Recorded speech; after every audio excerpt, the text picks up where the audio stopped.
Hey, McGann, welcome back. It is good to see you. I'm excited to bring you the first read aloud of this week. Hope everyone had a nice 3-day weekend, enjoyed some time in the snow, and are ready to put in an awesome week ahead as we learn and get back into the flow of full days.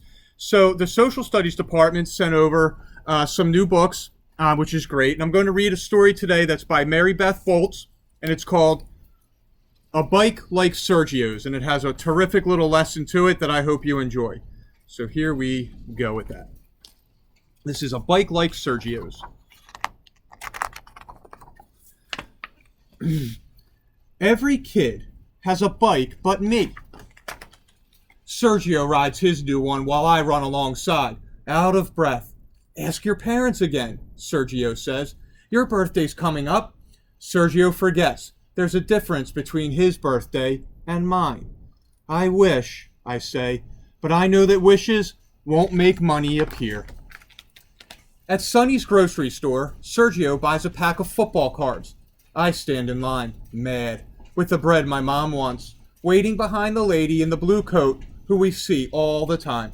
She steps up to pay and gathers her bags. In the shuffle, her purse tips. $1 floats to the floor. No one sees. I scoop up the money fast. She's out the door, but I don't chase her. It's just $1. At home, Mom is feeding the baby. The twins pull pans out of the cupboard. My Reuben, she says. Was it a good day? I nod and act busy. That $1 in my pocket stays a secret.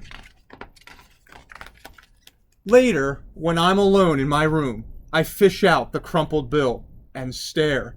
It's not $1 or $5 or $10.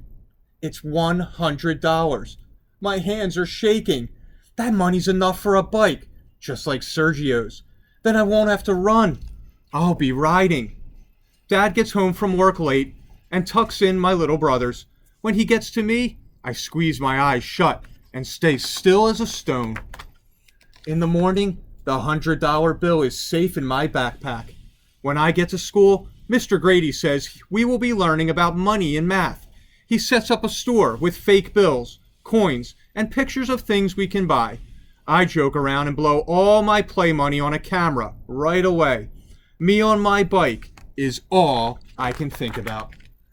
We stop at the bike shop after school.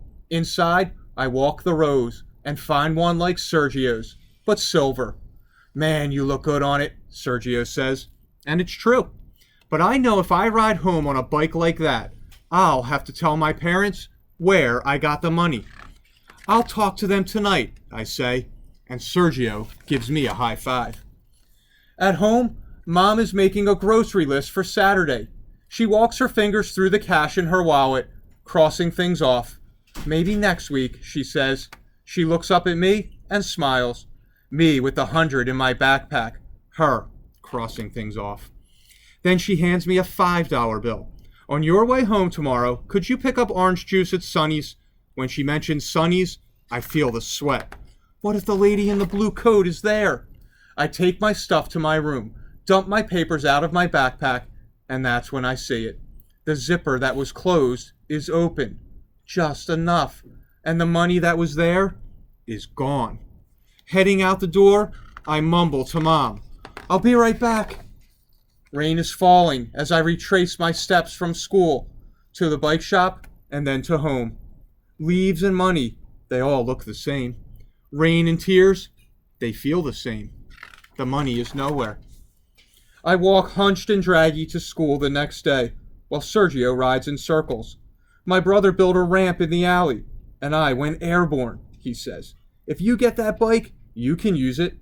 I don't tell Sergio that I won't be getting the bike after all.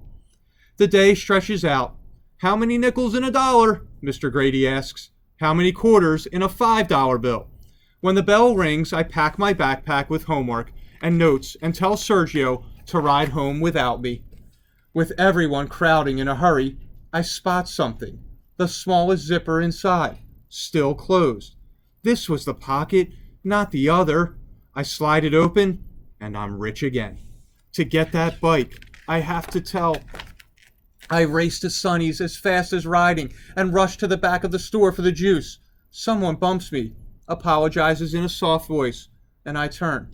My feet are frozen, watching as the lady in the blue coat makes her way to the counter with her eggs. She reaches into her purse, and like a hot blast, I remember how it was for me when the money that was hers and then mine was gone. I leave the juice behind, and this time I follow her. She walks down one street, then another, and past a bike shop. My mouth is dry. "Excuse me," I say. She turns, and we're face to face. I breathe fast, and the words bust loose like they've been waiting. The lady says yes, she did lose $100, and she's been looking. She tips her head. "Why?" I uncurl my fist. "I found it," I say, holding it out to her still folded. Her face changes from surprised to joyful to soft. She takes my hand in both of hers like a sandwich and asks my name. "Thank you, Reuben," she says. "You have blessed me." I am happy and mixed up, full and empty, with what's gone right and what's gone wrong. At home, everyone is waiting, and the lost and found story is mine to tell. "What you did wasn't easy," my dad says, setting his hand on my shoulder, "but it was right." My mom pulls me close. "We're proud," she says.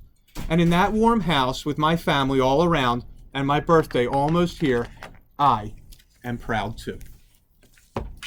So again, I hope you enjoyed that story. A nice lesson about doing the right thing, about really thinking through your decisions and what they mean to you, mean to others. So I will be back tomorrow with another Read Aloud.